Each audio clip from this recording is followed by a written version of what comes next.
क्यों जातिवाद में बढ़ावा देंगे भाई?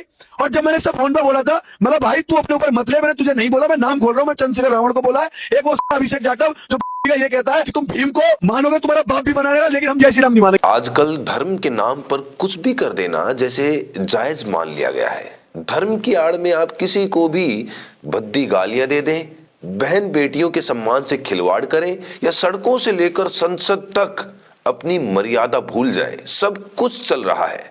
यहां तक कि धर्म के नाम पर दलित, पिछड़े और शोषित समाज के नेताओं को अपमानित करना भी जैसे आम बात हो गई है। लेकिन याद रखिए, जब बात बाबा साहेब डॉक्टर भीमराव अंबेडकर के सम्मान की आएगी तो वो कतई बर्दाश्त नहीं किया जाएगा। अगर कोई बाबा साहेब को गाली देगा या संविधान की धज्जियां उड़ाएगा तो ये देश खामोश नहीं रहेगा।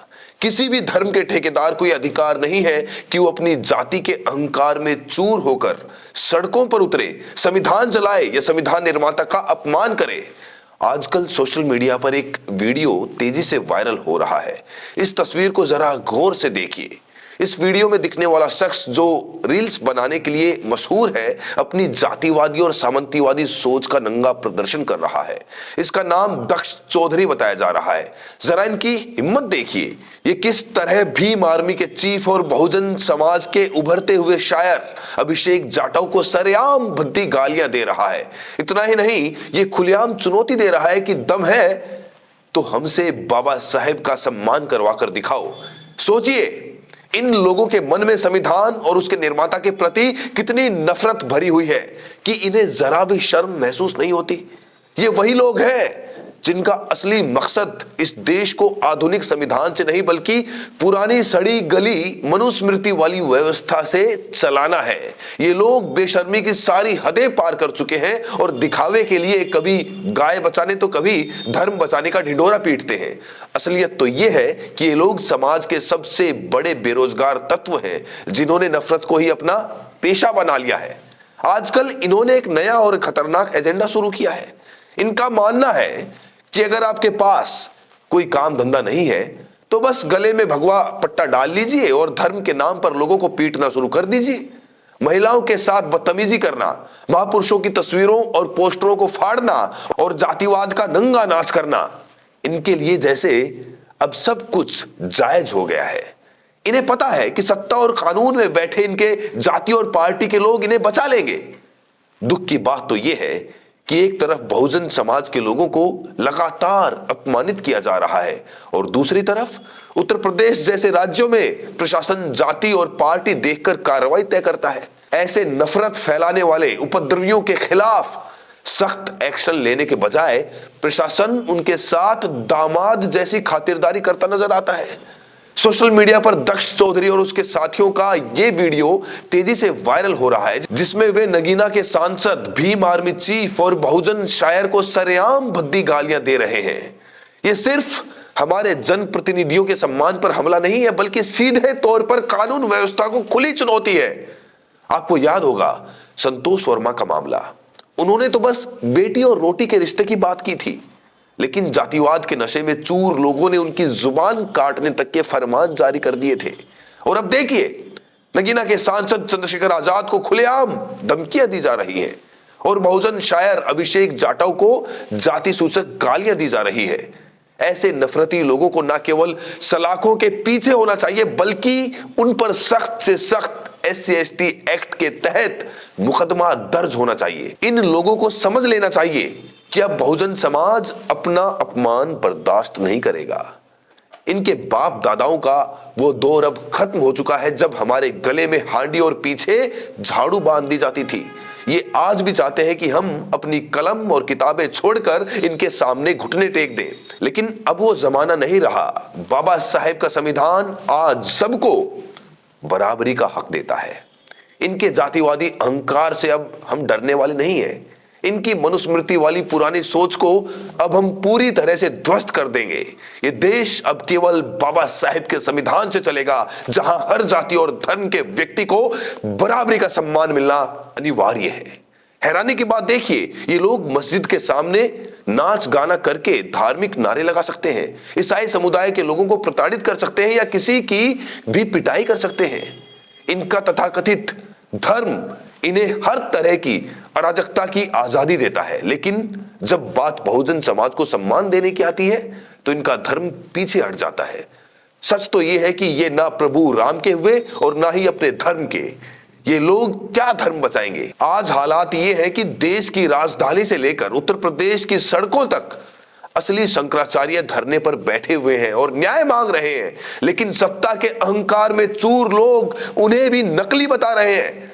डबल इंजन सरकार के विकास का ये कैसा नमूना है कि धर्म बचाने वाले आचार्यों को सड़कों पर लाठियां खानी पड़ रही हैं, उनकी चोटी पकड़कर उन्हें घसीटा जा रहा है, पुलिस उन पर लाठियां बरसा रही है। वहां इनका धर्म खतरे में नहीं आता, क्योंकि वहां पीटने वाला और पिटने वाला एक ही पक्ष का है। मीडिया आपको ये तस्वीरें कभी नहीं दिखाएगा, लेकिन ये दक्ष चौधरी जैसे लोग खुलेआम चंद्रशेखर आजाद को जान से मारने की धमकी देंगे और अभिषेक जाटव को मां बहन की भद्दी गालियां देंगे। मुझे तो फिक्र होती है कि ऐसे नफरती लोगों के घरों में महिलाएं कैसे सुरक्षित रहती होंगी। और हद तो देखिए, अब ये नया झूठ फैला रहे हैं कि संविधान की एक भी लाइन बाबा साहब ने नहीं लिखी, बल्कि उसे प्रेम बिहारी नारायण रायजादा ने लिखा है। इन्हें कौन समझाए कि रायजादा साहब ने संविधान को अपने हाथों से लिखा, यानी कि कैलीग्राफी की, लेकिन उसे बनाया और उसके एक एक शब्द को तैयार बाबा साहेब डॉक्टर अंबेडकर ने ही किया था। अगर हम इनके खिलाफ जरा सा भी सच बोल दें तो इनकी भावनाएं तुरंत आहत हो जाती हैं। फिर ये बिलबिलाने लगते हैं और मनुस्मृति हाथ में लेकर रोने लगते हैं कि हमारी आस्था को ठेस पहुंचाई जा रही है, हमारे धर्म का अपमान हो गया। सोचिए, 2-4 किताबें क्या पढ़ ली, ये लोग अब सीधे संविधान पर उंगली उठाने लगे हैं, बाबा साहेब को अपमानित करने की जरूरत कर रहे हैं। अरे अपने धर्म को अपने तक सीमित रखो, उसे दूसरों पर जबरन थोपने की कोशिश मत करो। ये लोग चाहते हैं कि देश पर मनुस्मृति थोपी जाए, और अगर कोई इनके साथ तर्क या बहस करे तो ये उसे सीधे जान से मारने की धमकी देते हैं। फिर चाहे वो बहुजन समाज का प्रतिनिधित्व करने वाला कोई सांसद ही क्यों ना हो। जरा सोचिए, एक सांसद को सरेआम अपमानित किया जा रहा है, एक आईएएस अधिकारी को अपशब्द कहे जा रहे हैं और बहुजन शायर को धमकियां दी जा रही हैं। ये रील्स बनाने वाला शख्स जिस भाषा का इस्तेमाल कर रहा है वो सुनकर ही घिन आती है। एक बार इसकी भाषा आप खुद ही सुनिए। जातिवाद में बढ़ावा देंगे भाई। और जब मैंने सब फोन पे बोला था, मतलब भाई तू अपने ऊपर मत ले, मैंने तुझे नहीं बोला, मैं नाम खोल रहा हूँ, मैं चंद्रशेखर रावण को बोला है। एक वो अभिषेक जाटव जो ये कहता है कि तुम भीम को मानोगे तुम्हारा बाप भी बना रहेगा, लेकिन हम जय श्री राम नहीं मानेंगे। तो सुना आपने, ये वो लोग हैं जो धर्म बचाने के स्वयंभू ठेकेदार बने हुए हैं। अब आप खुद अंदाजा लगाइए कि क्या ये धर्म बचाएंगे। हकीकत तो ये है कि ये धर्म की आड़ में उन बच्चों का भविष्य बर्बाद कर रहे हैं जो इनके बहकावे में आ जाते हैं। माता पिता को सचेत होने की जरूरत है, जो खुद बेरोजगार हैं, जो खुद रील्स बनाकर अपना पेट पाल रहे हैं और धर्म के नाम पर नफरत का धंधा कर रहे हैं, वो आपके बच्चों को गहरे अंधकार में धकेल रहे हैं। कहीं ऐसा ना हो कि आपके बच्चे के गले में पट्टा बांधकर ये उससे ऐसा जुर्म करवा दे कि उसे उम्र भर जेल की चक्की पीसनी पड़े। अगर सफाई कर्मचारी अपने हक और अधिकारों के लिए इसी तरह एकजुट होकर लड़ते रहे तो वो दिन दूर नहीं जब भारत में गटर में उतरने की वजह से किसी गरीब की जान नहीं जाएगी।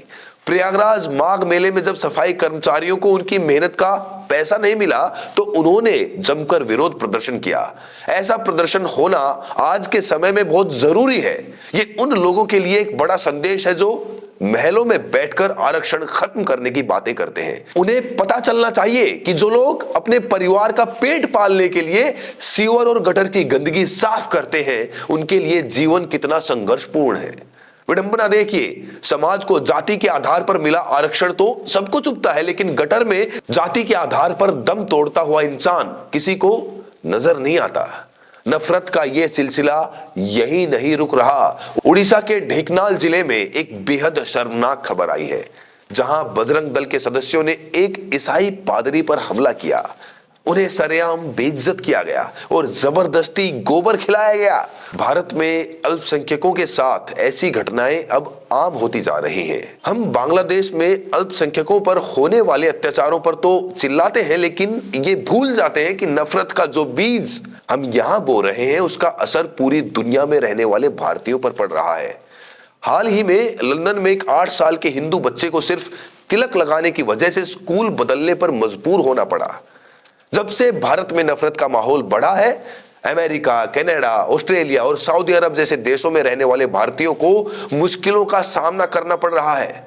वहां हिंदू अल्पसंख्यक पीटे जा रहे हैं, लेकिन बीजेपी सरकार हर मुद्दे को अपने पक्ष में मोड़ने के लिए एक नया नैरेटिव तैयार कर लेती है। एक पादरी को गोबर खिलाना क्या किसी धर्म का हिस्सा हो सकता है? ये नफरत की राजनीति अंत में देश का ही नुकसान कर रही है।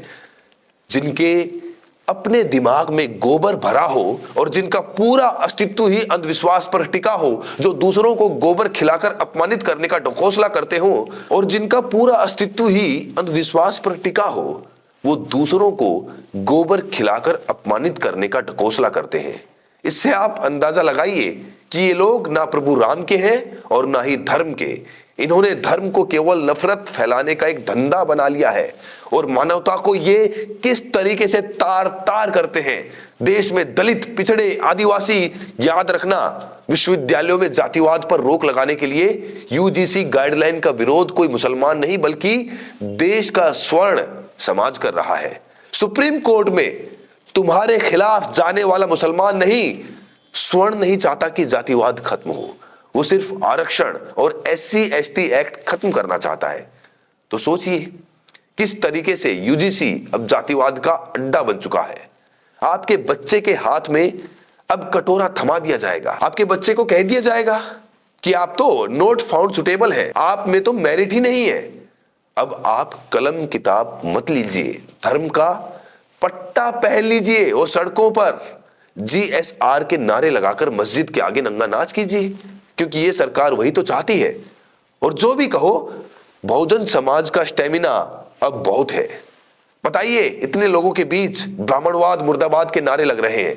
ये ओबीसी महासभा का वीडियो सोशल मीडिया पर सबसे ज्यादा वायरल हो रहा है, जहां ब्राह्मणवाद के खिलाफ मोर्चा खोल दिया गया है। ओबीसी महासभा के अध्यक्ष महेंद्र सिंह लोधी एक बेहतरीन नेता है और उनकी एकता मनुवादियों पर भारी पड़ रही है। ये कहते थे कि हम उस दलित IAS की जुबान काटेंगे। आज चंद्रशेखर आजाद को गाली दी जा रही है, अभिषेक जाटव को मां बहन की गाली देकर अपमानित किया जा रहा है, लेकिन अब बहुजन समाज एकजुट हो चुका है। अब यूनिटी बढ़ रही है। अब बहुजन समाज पहले से ज्यादा जागरूक हो रहा है। अब ये कहकर कि ओबीसी का दुश्मन दलित है या दलित का दुश्मन आदिवासी और मुसलमान है, इस पुराने प्रोपेगेंडा और ट्रैप में बहुजन समाज अब फंसने वाला नहीं है।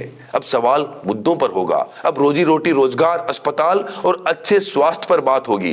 ये सरकार अब जनता को और नहीं फंसा सकती। हम सब देखते हैं कि जब जब चुनाव करीब आता है तो किस तरह से धर्म का लॉलीपॉप पकड़ाकर जनता को जरूरी मुद्दों से भटका दिया जाता है। जरा सोचिए, ये धर्म के ठेकेदार किस तरीके से बहुजन समाज के लोगों और उनके नेताओं को भद्दी भद्दी गालियां दे रहे हैं। कभी ये बाबा साहेब को अपमानित करते हैं तो कभी संविधान को जलाने की धमकी देते हैं। लेकिन इन्हें समझ लेना चाहिए कि इस देश में अब मनुस्मृति का राज नहीं है। वह दौर अब हमेशा के लिए खत्म हो चुका है। ये देश मनुस्मृति से नहीं चलने वाला है। संविधान अगर इन लोगों का विरोध करने की आजादी देता है तो वही संविधान बहुजन समाज के लोगों को भी अपने मान सम्मान की रक्षा करने की उतनी ही आजादी देता है। अब हक और अधिकार की लड़ाई मजबूती से लड़ी जाएगी। इन तमाम खबरों और घटनाक्रमों पर आपकी क्या प्रतिक्रिया है? क्या आपको लगता है कि अब जनता असली मुद्दों पर जागरूक हो रही है? अपनी राय कमेंट बॉक्स में जरूर बताइएगा। बहुत बहुत शुक्रिया।